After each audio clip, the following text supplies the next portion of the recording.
2016년 중국 정부는 한류를 차단하기 위해 한한령을 내렸습니다. K-팝 콘서트는 금지됐고 한국 배우들은 중국 방송에서 사라졌지만 예상과 달리 중국의 젊은이들은 VPN을 사용해 넷플릭스와 유튜브로 한국 콘텐츠를 소비했어요. 한류가 글로벌 무대를 장악할수록 중국의 견제는 더욱 비열해졌습니다. 한국 예능을 그대로 베껴 짝퉁 예능을 만들었지만 원작의 감동과 완성도를 따라잡을 수 없었지요. 블랙핑크가 팬더를 안았다는 이유로 무차별적인 공격을 당했고 BTS가 UN에서 연설한 후에는 중국을 무시했다는 조작된 뉴스가 퍼졌습니다. 그러나 한류는 무너지지 않았어요. 오히려 더욱 강해졌고 전 세계를 휩쓸었습니다. 왜 중국은 한류를 따라잡지 못하고 표절로만 일색을 하는 걸까요? 그 얘기를 지금부터 풀어보겠습니다. 2023년 베니스 영화제의 화려한 레드카펫. 중국의 대표 여배우 딜러바가 신작 영화로 참석했습니다. 중국에서는 드라마 시청률 50%를 넘기며 시청률 여왕으로 불리는 딜러바죠. 14억 인구를 가진 중국에서 그의 드라마가 시작되면 동영상 플랫폼 서버가 마비될 정도로 큰 인기를 끌었어요. 하지만 이날 베니스의 레드카펫은 달랐습니다. 세계 각국의 언론들은 딜러바의 등장에 미지근한 반응을 보였죠. 중국에서 가장 높은 몸값을 자랑하는 톱스타였지만 글로벌 무대에서는 수많은 배우 중 한 명일 뿐이었어요. 세계 3대 영화제로 불리는 베니스 영화제. 이날 행사장에는 전 세계 유수의 언론사들이 모여 있었습니다. 하지만 중국 매체들을 제외하면 딜러바를 향한 카메라 플래시는 드물었죠. 현지 언론들은 딜러바의 이름조차 제대로 표기하지 못했어요. 같은 날 레드카펫의 마지막 순서. 한국 배우 전종서가 등장하자 분위기가 완전히 달라졌습니다. 넷플릭스 오리지널 시리즈로 세계적 스타덤에 오른 전종서를 향해 수많은 카메라 플래시가 터져나왔죠. 세계 각국의 언론은 전종서의 새로운 작품에 대한 기대감을 보였어요. 이는 중국 연예계의 현주소를 여실히 보여주는 한 장면이었습니다. 중국의 거대 자본과 시장 규모에도 불구하고 글로벌 무대에서 중국 배우들의 존재감은 미미했죠. 이러한 현상은 비단 영화계뿐만이 아니었어요. 같은 해 11월 로스앤젤레스에서 열린 세계적인 음악 시상식 아메리칸 뮤직 어워드. 중국의 대표 걸그룹 TH29가 참석했습니다. 중국 최대 음원 사이트 QQ뮤직에서 1억 다운로드를 기록한 메가 히트 걸그룹이었죠. 하지만 글로벌 무대에서 TH29는 존재감을 드러내지 못했어요.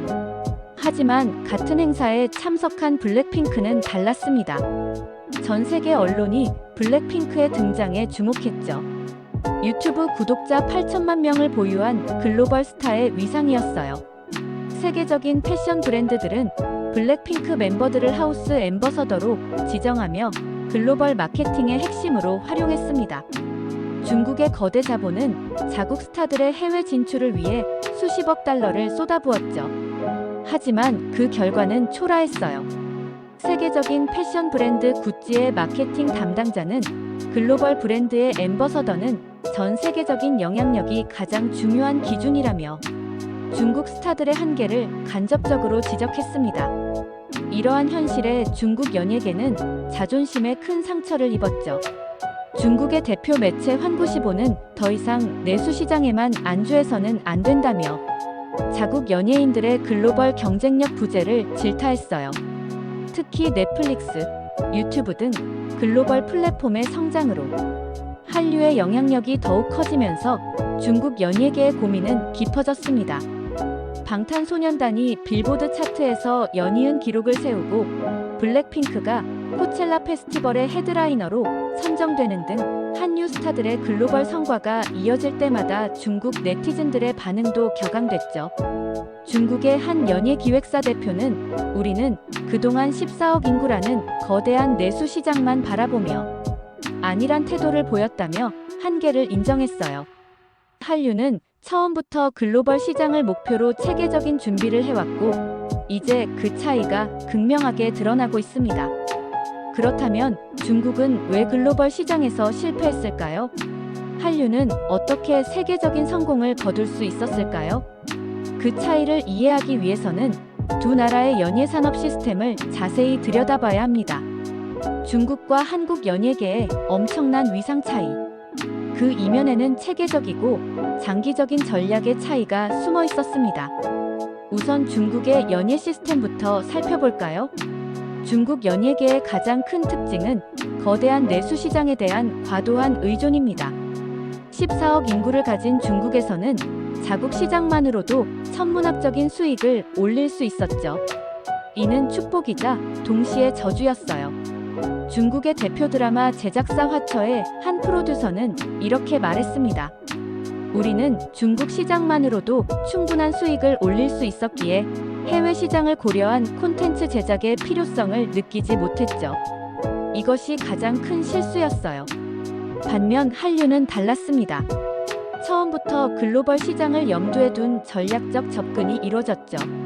한국의 연예 기획사들은 해외 시장 진출을 위해 체계적인 트레이닝 시스템을 구축했어요. SM 엔터테인먼트는 이미 1990년대부터 글로벌 시장 진출을 위한 문화 기술을 개발했습니다. 언어 교육부터 해외 문화 이해, 글로벌 팬 커뮤니케이션까지 모든 분야에서 세계화를 준비했죠. 특히 눈에 띄는 것은 콘텐츠의 품질 차이였어요. 중국은 거대한 자본을 투입하면서도 자국 시장만을 고려한 콘텐츠를 제작했습니다. 반면 한류는 처음부터 글로벌 스탠다드에 맞춘 고품질 콘텐츠 제작에 집중했죠. 2020년 넷플릭스가 공개한 자료에 따르면 한국 드라마의 제작비는 회당 평균 70만 달러를 상회했습니다. 이는 중국 드라마의 평균 제작비를 웃도는 수준이었죠. 더 작은 시장에서 더 큰 투자가 이뤄진 셈이에요. 또한 한류는 철저한 현지화 전략을 구사했습니다. 방탄소년단은 미국 시장 진출을 위해 수년간 영어 학습에 매진했죠. 블랙핑크는 멤버 구성부터 글로벌 시장을 고려했어요.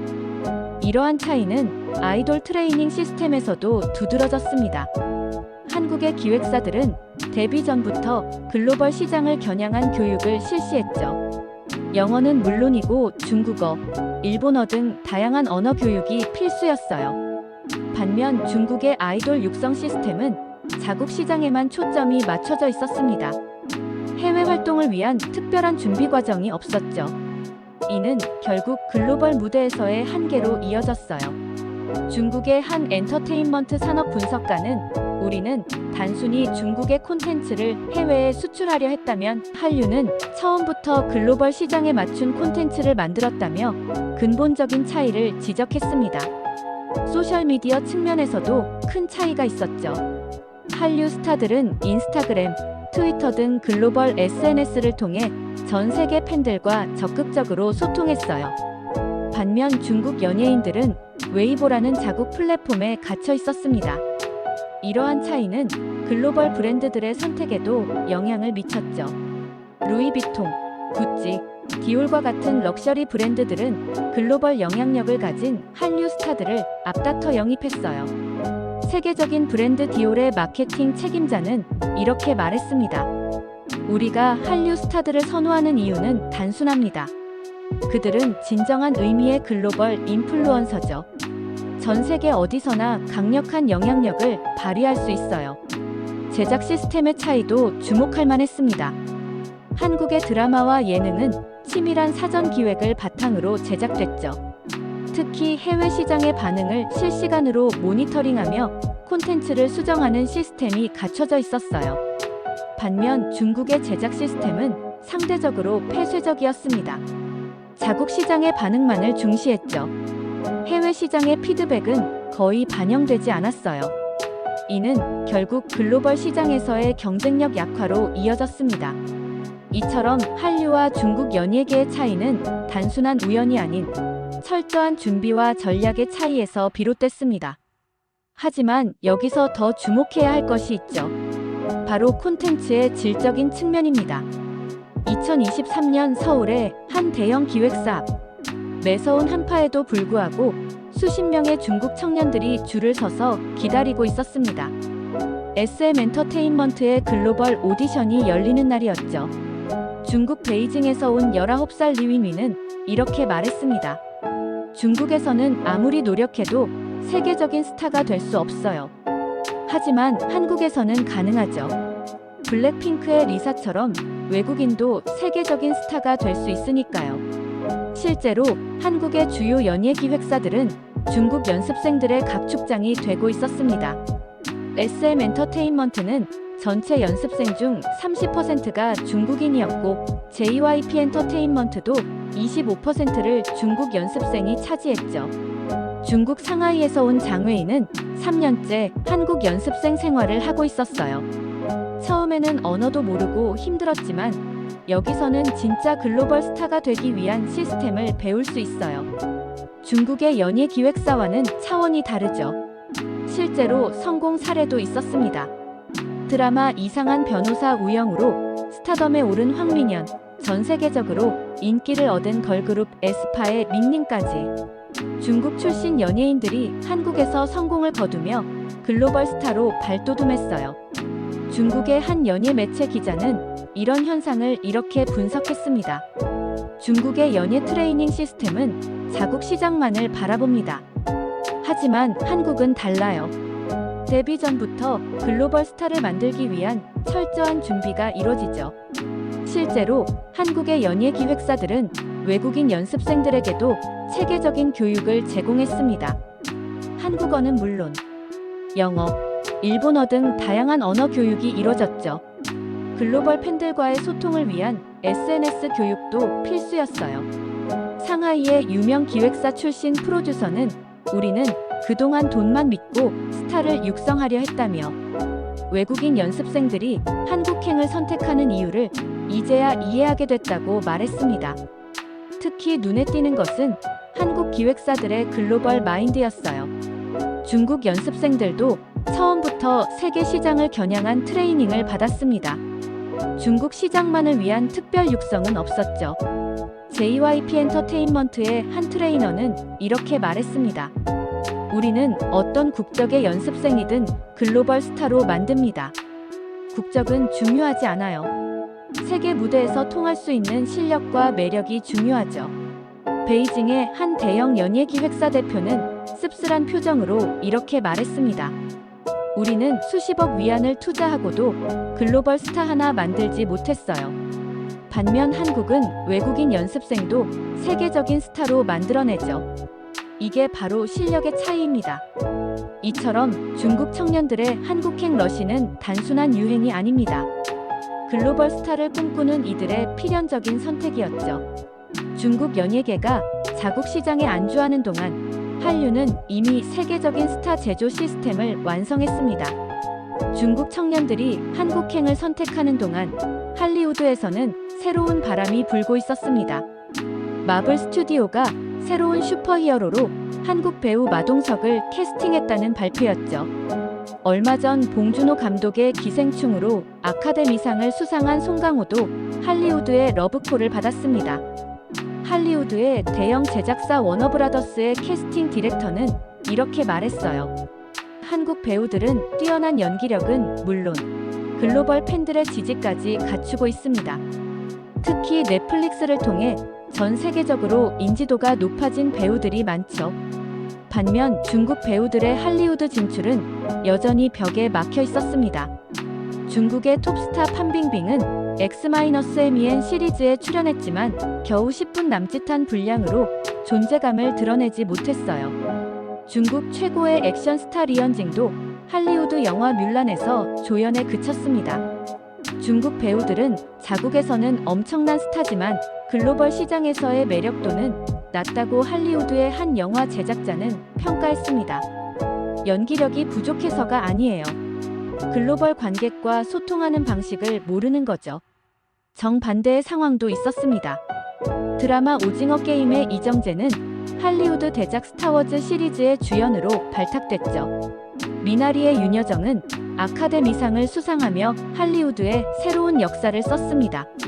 넷플릭스의 한 콘텐츠 책임자는 한국 배우들은 문화적 장벽을 뛰어넘는 매력이 있다고 평가했어요.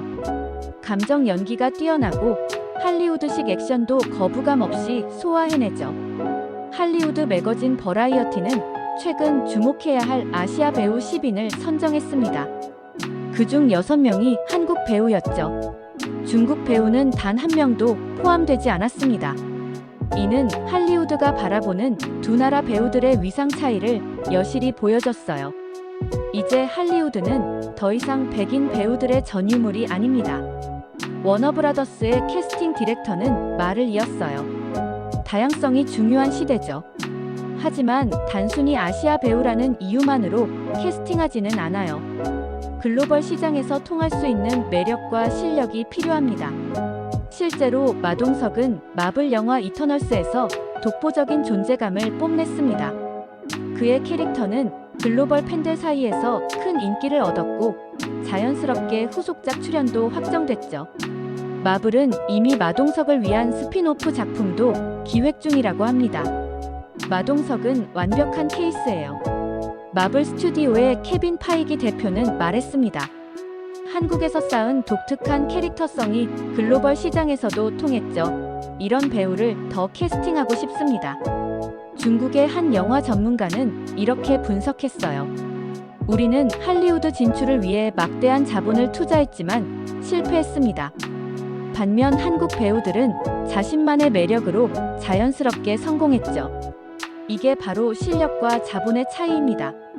봉준호 감독의 기생충으로 아카데미상을 수상한 송강호는 이제 할리우드의 대작 영화의 주연으로 캐스팅됐습니다. 그의 활약은 또 다른 한국 배우들의 할리우드 진출에 징검다리가 되고 있죠. 송강호는 아시아를 대표하는 배우입니다. 할리우드의 유명 제작자는 이렇게 평가했어요. 그의 연기는 언어와 문화의 장벽을 넘어서는 힘이 있죠. 이런 배우가 바로 우리가 찾던 진정한 글로벌 스타입니다. 이제 할리우드는 더 적극적으로 한국 배우들을 영입하고 있습니다. 박서준, 배두나, 한소희 등 차세대 스타들이 할리우드 작품을 준비하고 있죠. 반면 중국 배우들의 할리우드 진출은 여전히 답보 상태에 머물러 있었습니다. 한국 배우들의 성공은 단순한 우연이 아니었습니다. 그들은 오랜 시간 동안 글로벌 시장을 겨냥한 연기와 외국어 학습을 해왔죠. 넷플릭스를 통해 전 세계 관객들과 만나며 자연스럽게 글로벌 스타로 성장했어요. 할리우드의 극장가를 뜨겁게 달군 마블 영화 이터널스. 마동석의 성공적인 데뷔와 함께 할리우드는 이제 한국 배우들을 주목하고 있었습니다. 그리고 이 관심은 패션계에서도 예외가 아니었죠.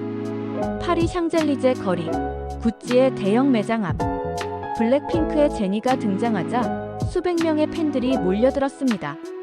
구찌의 새로운 글로벌 앰버서더 발표 현장이었죠. 같은 시각, 중국 베이징의 한 백화점. 중국의 인기 배우 양미가 현지 브랜드의 행사에 참석했습니다.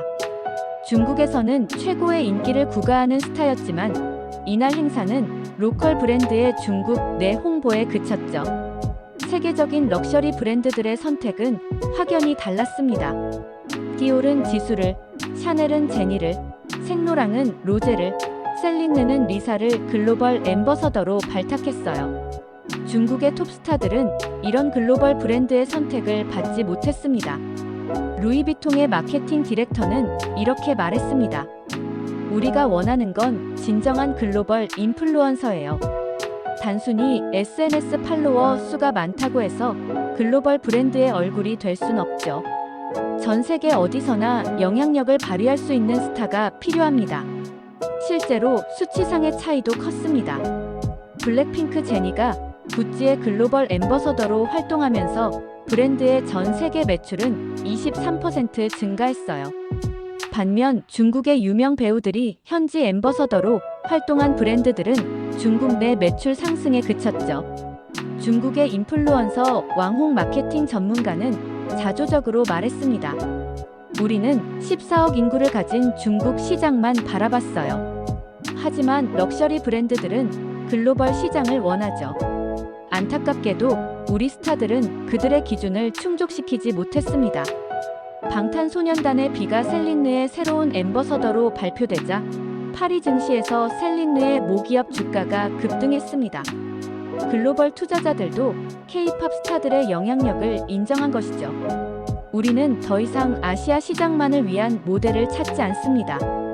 디올의 마케팅 책임자는 강조했어요.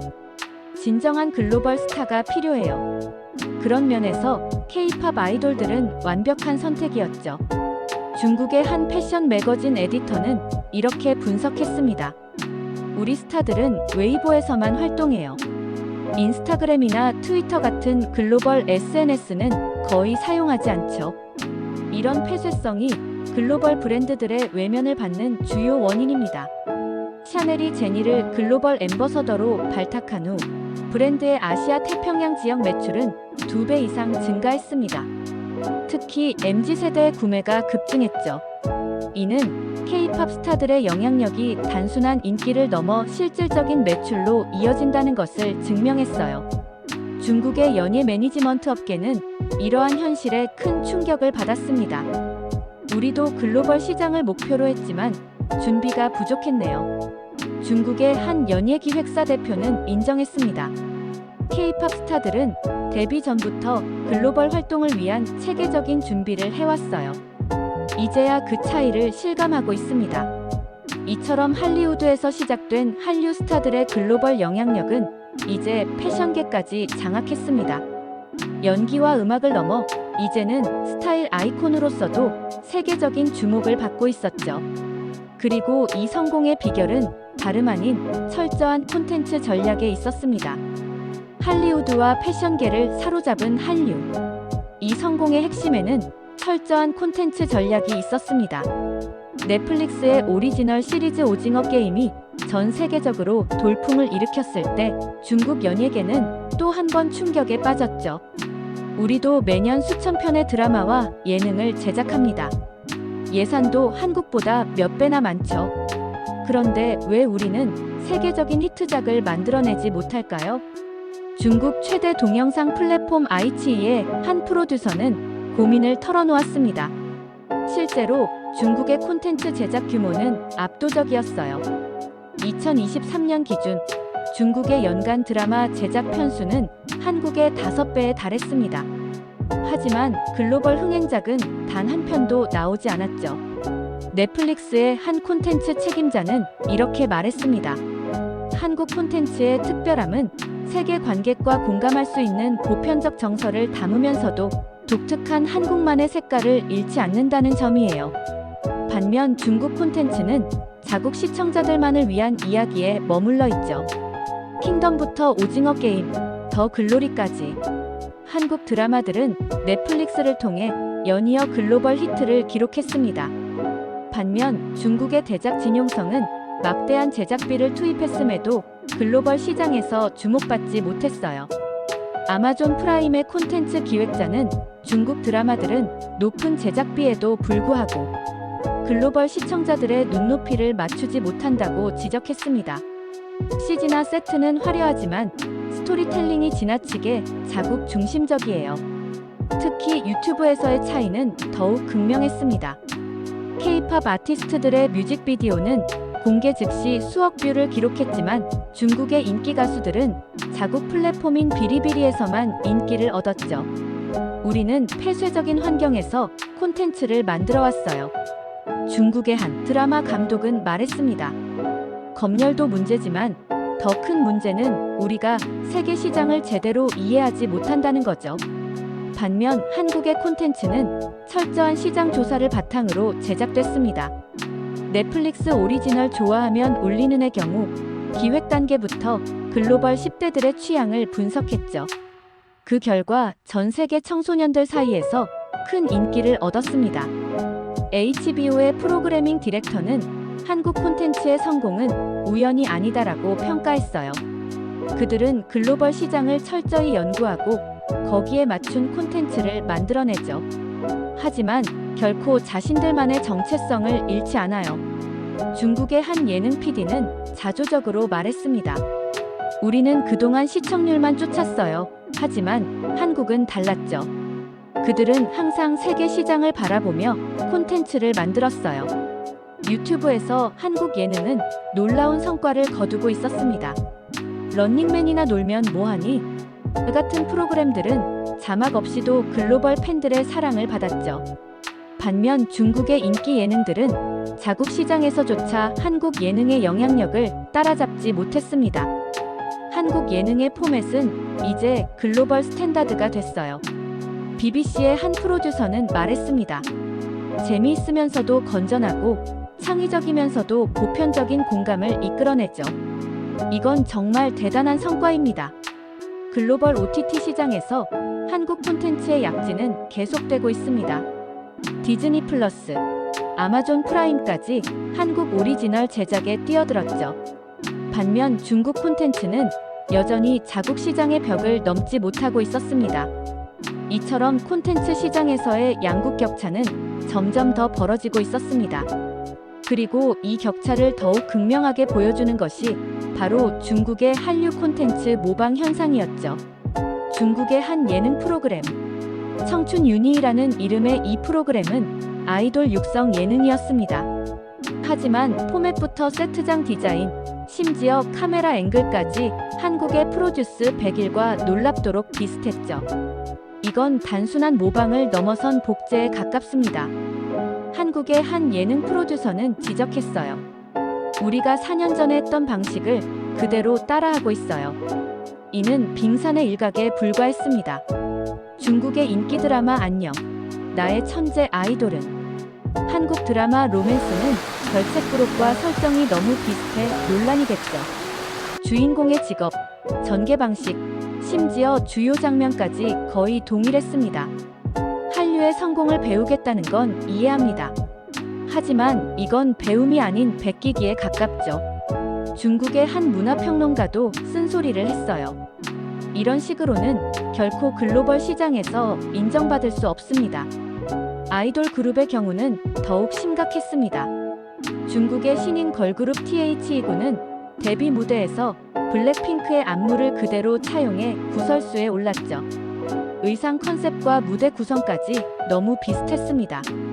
그러나 이러한 모방은 결과적으로 실패로 돌아갔습니다. 중국의 시청자들조차 차라리 원작을 보겠다며 등을 돌렸죠. VPN을 이용해 한국 콘텐츠를 시청하는 중국 젊은이들이 급증했습니다. 중국 정부는 이를 막기 위해 한류 콘텐츠 규제를 강화했어요. 하지만 역설적이게도 이러한 규제는 중국 콘텐츠의 발전을 더욱 저해했습니다. 우리는 한류를 막으려 하기보다 그들의 성공 전략을 제대로 연구해야 합니다. 중국 베이징 대학의 한 미디어학과 교수는 말했어요. 단순히 겉모습을 따라하는 것으로는 아무것도 얻을 수 없죠. 모방의 실패는 음악 시장에서도 여실히 드러났습니다. 중국의 대형 기획사들은 K-팝 스타일의 아이돌 그룹을 잇따라 론칭했지만 대부분 중국 내수 시장에서조차 성공하지 못했어요. 우리는 한국의 아이돌 시스템을 보고 비슷한 걸 만들려 했어요. 중국의 한 기획사 대표는 인정했습니다. 하지만 겉모습만 따라했을 뿐 그들의 본질적인 경쟁력은 배우지 못했죠. 특히 중국의 한 예능 프로그램이 런닝맨의 포맷을 그대로 가져와 제작했을 때는 원작의 크리에이터들도 우려의 목소리를 냈습니다. 창의성 없는 모방은 결국 시청자들의 외면을 받게 될 것이라고 경고했죠. 실제로 시청자들의 반응은 싸늘했습니다. 이건 마치 명품을 베낀 가짜 상품을 보는 것 같다는 혹평이 쏟아졌어요. 결국 해당 프로그램은 저조한 시청률로 조기 종영을 맞았습니다. 우리에게 필요한 건 창의성입니다. 중국 알리바바 픽처스의 한 임원은 말했어요. 더 이상 한류를 따라하기만 해서는 안 됩니다. 우리만의 독창적인 콘텐츠를 만들어야 할 때예요. 이러한 자성의 목소리는 중국 연예계 전반에 퍼져나갔습니다. 단순한 모방이 아닌 진정한 경쟁력 확보가 필요하다는 인식이 커진 거죠. 중국의 콘텐츠 산업은 이제 갈림길에 서 있습니다. 계속해서 한류를 모방할 것인가, 아니면 독자적인 길을 개척할 것인가. 그들의 선택이 주목됩니다. 2024년 2월 중국 베이징 텐센트의 대규모 이사회가 열렸습니다. 회의실의 분위기는 무거웠죠. 자사 플랫폼의 시청률이 또다시 급락했다는 보고가 이어졌습니다. 우리 최신작의 시청자 수가 50% 이상 감소했습니다. 대부분의 젊은 시청자들이 VPN을 통해 한국 드라마를 시청하고 있어요. 중국의 하나의 거대 미디어 그룹 회장은 한숨을 내쉬었습니다. 우리는 그동안 잘못된 판단을 했습니다.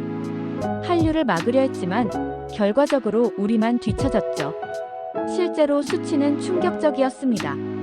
중국의 대형 제작사들이 수천억 원을 투자한 작품들은 줄줄이 실패했어요. 반면 불법 유통되는 한국 드라마의 인기는 날로 치솟았죠.